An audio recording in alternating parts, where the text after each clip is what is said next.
You would like to set up your own home studio and now you want to know what you actually need for your home studio? Well, I have a list of things you really need for your home studio. So let's go through it and I will tell you what you actually need and what not. That's all crap. I am Toby, audio engineer at Simple Life Studio, and today I'm going to tell you what you really need for your home studio and what not. So, actually, the first thing you really need is knowledge. You need to know what you have, you need to know what your room sounds like, and you need to know what you're monitoring with. The best gear, the best microphone, and the best monitors or headphones are not worth it if you don't know what they are actually doing. Same, it's about your DAW and your plugins. If you don't know what's happening and if you don't know what they're doing, you're not able to work with that. So first thing you really need is to know what you actually have, how it actually works, like your microphones or like your monitoring, your DAW, your plugin. You need to know what's going on inside. That's actually the first thing you really need. As I started producing in my home studio, I thought I cannot reach a good quality without high quality gear, but that's actually not right. As I said, you need to know what you have and you need to learn how to use it in a good way and how to use it in a proper way to get the most out of what you have. Producing music and home recording is about creativity. It's not about any technical stuff, or it's not about do this like this or do it that way. It's about being creative. So learn to know what you have and be creative with it. Talking about gear, what you need for sure is a computer. Budget laptop would actually work fine these days. They're good enough to handle a lot of tasks in your DAW as long as you're not using, let's say, 3 VST instruments and 5 reverbs. That might burn your CPU, but on the other hand, it is a great possibility to be limited. Every artist has its frame to work on, except from us audio engineers these days. We have almost unlimited resources. We could use, let's say, 300 tracks in one song, but it actually doesn't work that good because of you have too many possibilities. Being limited at one point is a great way to be more creative. Get yourself a budget laptop or a budget PC or an Apple. That might work great. Talking about cheaper laptops are built energy efficient. The problem is the more your CPU needs to do, the warmer it gets. And the warmer it gets means the CPU gets reduced in power, because of it should not get too hot. So what you need for a budget laptop is a fan like this to cool down your laptop. This really helps to keep the laptop cool while it's handling a lot of tasks in my DAW. Next thing you need is an interface for your PC and to work with your DAW. And let's say some of these budget interfaces work also very well.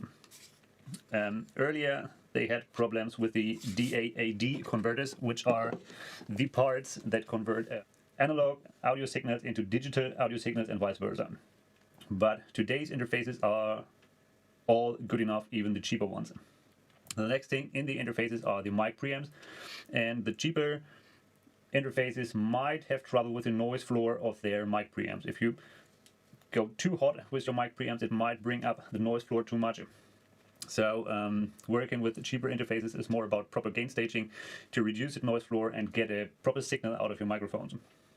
Another thing that's important when we are talking about interfaces are the inputs and outputs, depending on what you want to do with them. If you're just recording at home, let's say a guitar and a vocalist simultaneously, you might need 2 inputs and of course 2 outputs for stereo channels, but not many more than that. If you're going to record a drum set, for example, you might need more inputs and more outputs depending on what you actually want to do with it.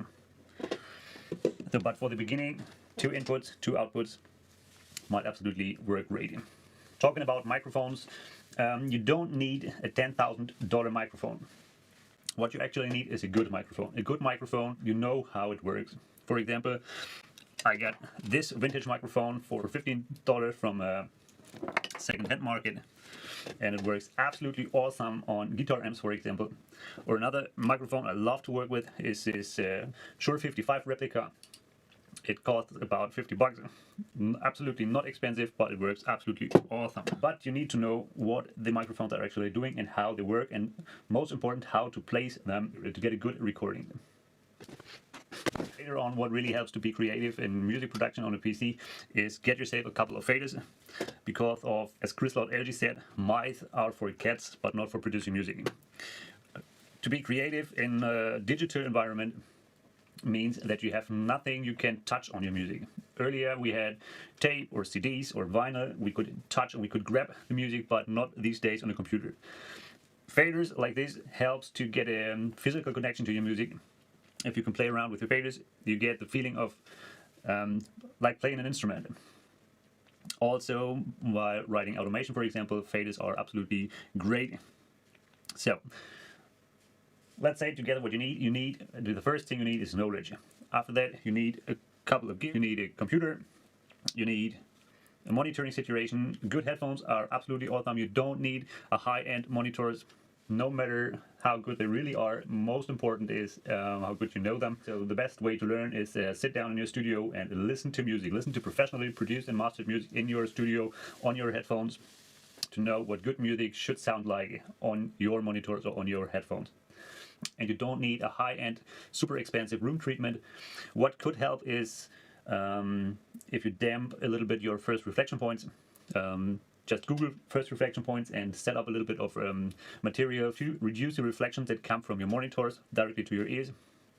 And next you need a couple good microphones, not super expensive microphones, but good microphones. You really know what they're doing and you really know how they sound like. And that's it. That's all you need to produce great music. I hope this video helps. If there is some information in this video you could need, give it a thumbs up. It would really help the algorithm and it would really help me to keep me making videos like this. And if you haven't yet, subscribe to my channel to get notified on new videos and to keep in touch. So, see you at the next video. Ciao!